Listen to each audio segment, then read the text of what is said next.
ప్రతి రాష్ట్రంలోనూ అధికార పార్టీకి అసంతృప్తులు తయారవుతారు. ప్రభుత్వ వ్యతిరేక ఓట్లు ఏర్పడతాయి. కానీ చరిత్రలో మొదటిసారి మన రాష్ట్రంలో వైఎస్ఆర్సీపీ అనే ప్రతిపక్షానికి అసంతృప్తులు, వ్యతిరేక ఓట్లు ఏర్పడుతున్నాయి.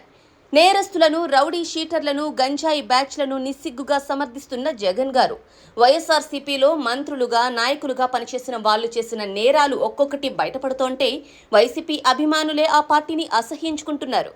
మాజీ మంత్రి పేర్ని నాని 4 కోట్ల రేషన్ బియ్యం కుంభకోణం, మాజీ మంత్రి కారుమూరి కల్తీ లిక్కర్ మరియు లిక్కర్ ట్రాన్స్పోర్ట్లో 400 కోట్ల ఆరోపణలతో కొడుకు అరెస్ట్, మాజీ మంత్రి జోగి రమేష్ అగ్రిగోల్డ్ బాధితులకు చెందాల్సిన భూముల్ని అమ్ముకున్న కేసులో కొడుకు అరెస్ట్, కల్తీ లిక్కర్ తయారీ కేంద్రాన్ని ఏర్పాటు చేసి 100 కోట్ల కుంభకోణం కేసులో జోగి రమేష్ అరెస్ట్, ఇప్పుడు తాజాగా జోగి కోడలను పెట్టిన గృహహింస, 5 కోట్ల కట్నం డిమాండ్ కేసు.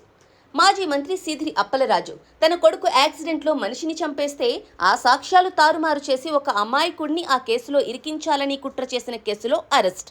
మాజీ మంత్రి చెవిరెడ్డి లిక్కర్ కుంభకోణంలో 1000 కోట్ల ఆరోపణలతో arrest. AP Mithun Reddy liquor కుంభకోణం కేసు నమోదు. వైసీపీ మాజీ ఎమ్మెల్యే పిన్నెల్లి డబుల్ మర్డర్ కేసులో అరెస్ట్. ఇవి వైసీపీ అధికారం కోల్పోయాక జరిగిన కొన్ని మాత్రమే. వైసీపీ క్యాడర్ చేసిన నేరాలకు, కబ్జాలకు, కుంభకోణాలకు అంతే లేదు.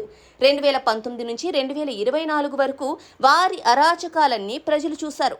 2024లో వైసీపీ గెలుచుంటే ఈ నేరస్తులంతా యథేచ్ఛగా బయటే ఉండేవాళ్ళు.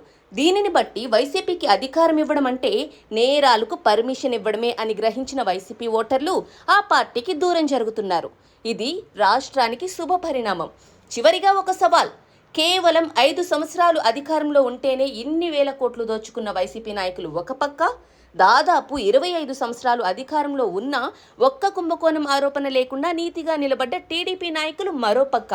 మరి ఆ పక్కనుంటావా, ఈ పక్కనుంటావా?